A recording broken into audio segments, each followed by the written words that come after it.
So we started networking in Peterborough. I went around and connected with as many people as I could. I found what their strengths were, what they were interested in, and found if there was other people interested in that, and just started promoting what they were doing and getting more people out to their events. And one group was working in the town councils, and we found that there was like 0 to 2 people in our town councils. And John Dunn, a lawyer from there, he wanted to go for the climate change, declaration of climate change, and I took ecosystem management and woke up to the climate change hoax in 2007. So I was happy to come alongside and support him in that, and we did a couple delegations, and it really woke people up, especially to the UN takeover of our municipalities. And from there, we started to get, after that delegation, come on, stay there.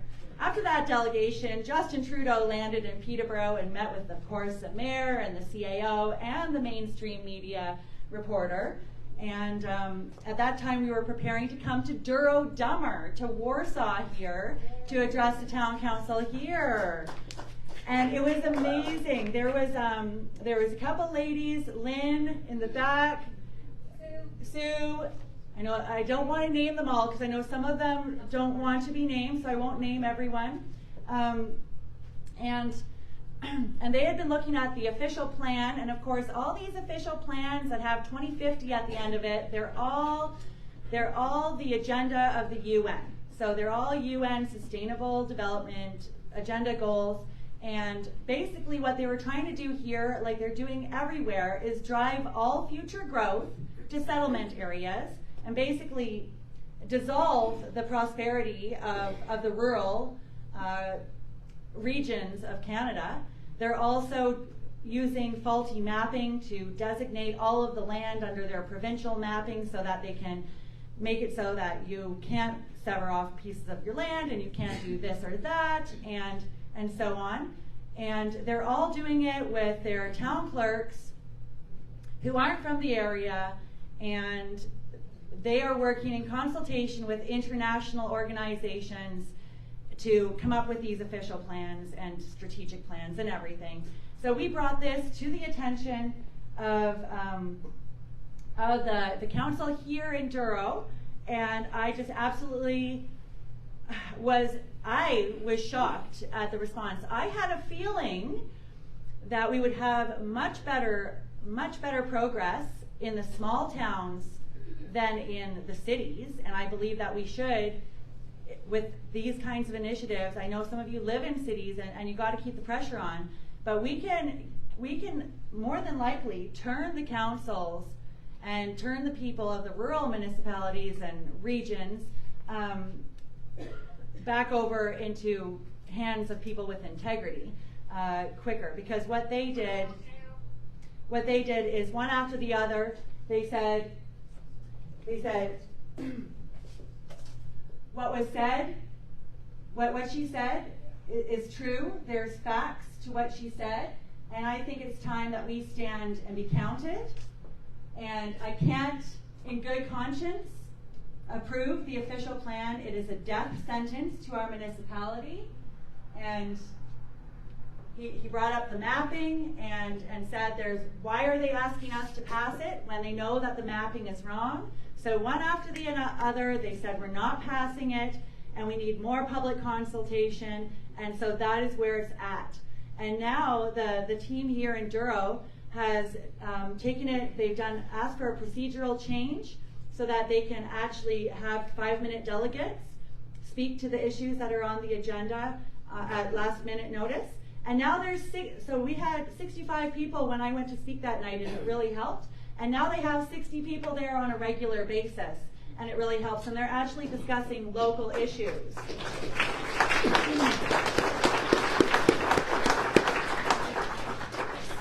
So it's one, it goes back to the network. One person meeting another person, sharing the ideas, supporting each other, getting behind each other, rebuilding that community. So I really, hats off to the mayor and councillors of Duro-Dummer.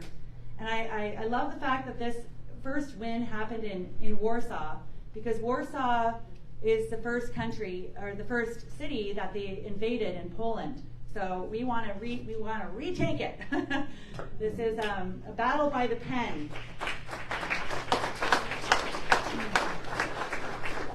And again, going back to the network, Joel and Margaret Sussman, they are from Aurora. We all hopefully did. Who hasn't seen their video? Right?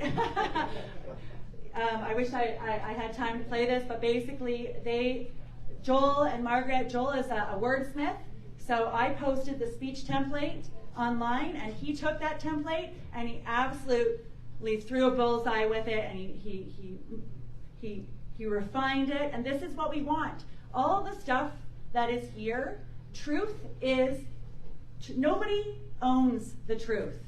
And the words that we need to get out there, we overcome by the power of our testimony. We overcome by the words that we speak.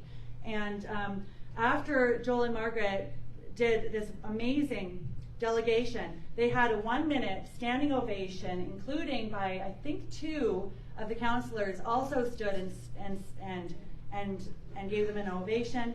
And it has gone absolutely viral, and it is getting across the globe. So these delegations have just gone across the globe. Over in Kawartha Lakes, the team there has been doing delegations. They've had town halls. They've invited the counselors. They've been letting the people speak to the issues on how these bylaws are affecting them, and they're doing amazing work. So, like Margaret Mead said, never doubt that a small group of thoughtful, committed citizens can change the world.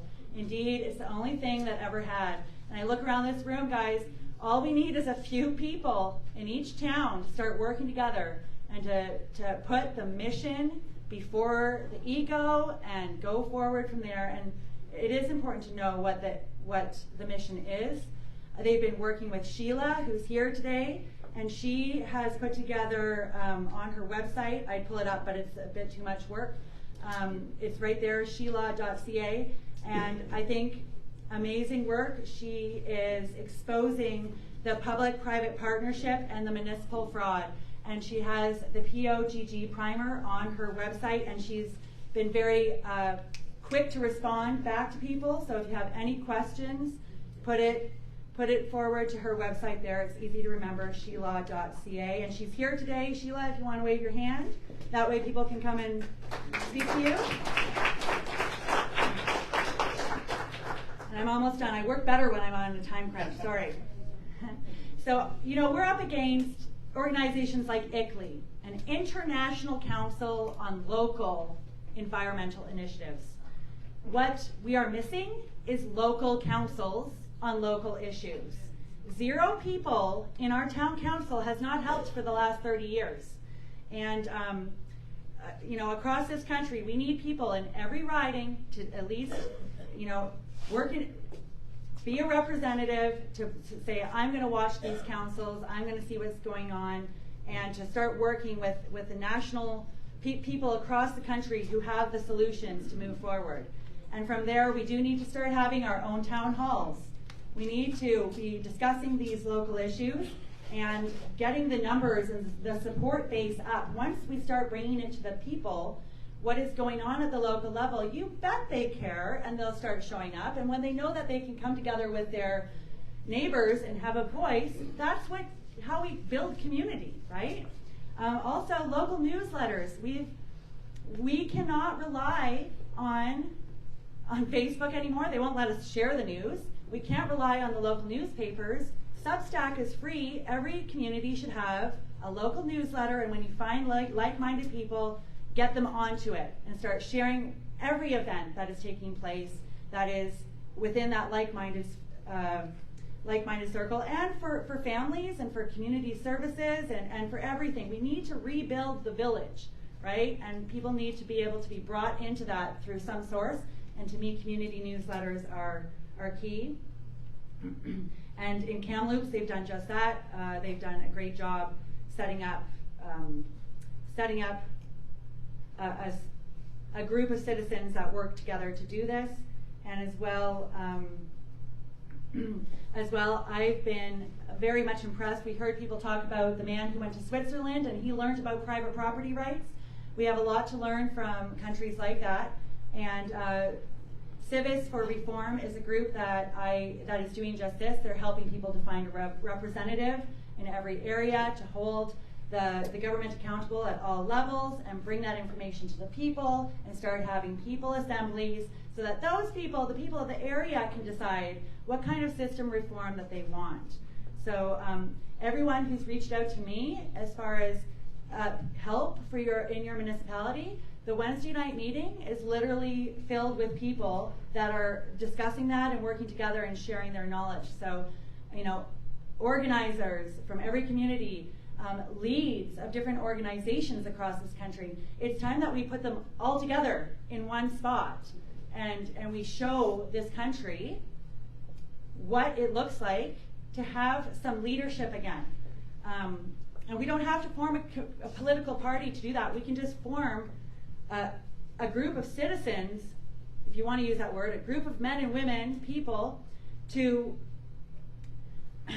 start stepping up as leaders in their community, and then they'll naturally become the leaders of that community. And we don't know what the future looks like. Like we said, we're dealing with a broken system, and it needs reform, and it's time for reform.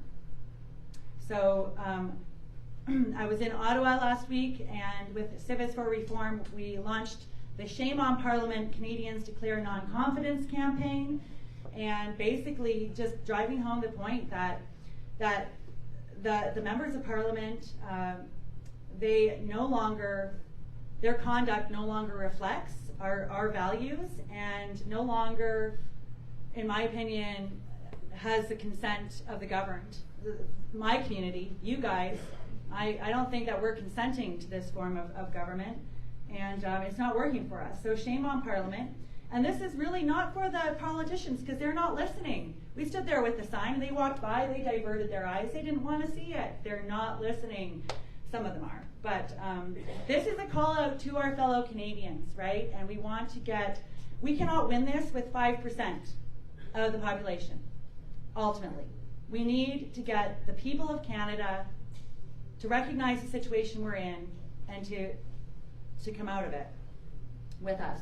And I did get to meet Leslie Lewis while I was there, and I thanked her for doing the petition. It's very well worded. This is a federal petition. Hopefully everyone can sign and share it. And it's all about the United Nations and how the consequences on the people of Canada for implementing these agreements outweighs the benefits, and she does a great job with that. So we're... So I got to give her a bit of a hug. Anyway, I didn't realize when I pressed that button.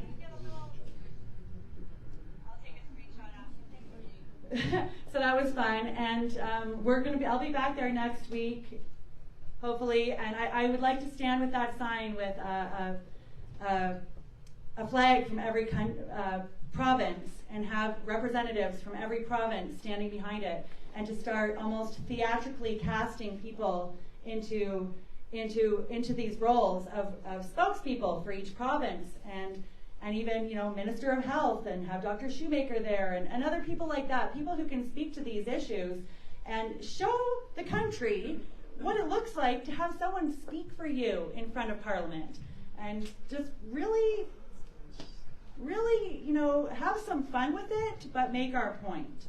So I like to look around. I see the similar faces. I meet new people all the time. And I think that we're witnessing the birth of a new society. I think that together we can create positive change, and that we have a shared vision and a greater mission. And everyone has their part to play. And I will never lose hope when that is the case, when we have each other. Because had there been no hope, we would have never found each other, and we would not be having these conversations, and we would not be at a place where we can potentially get together and organize across the country. So I have a lot more ideas for how to move forward with this, and I'm going to keep them to myself a little bit longer. I'm going to spend the next month working with Civis for Reform and working on the templates so that we can get better organized across the country. I hope you guys can join there. It's as simple as filling out an intake form, and then you can come in. I'm in there every Wednesday night at 7:30, and then we're breaking off into committees to discuss different key priorities and strategies. And then we can roll out some really awesome behind-the-scenes initiatives to gather the people and get us organized. Because whether this goes down by pen or by sword, we still need to be organized across the country at the local level.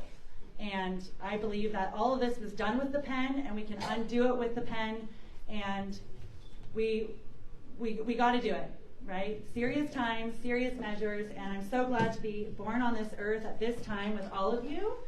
And don't lose hope. Just try your best to keep focused on the positive solutions. And thank you for the Ontario Landowners Association and everyone here.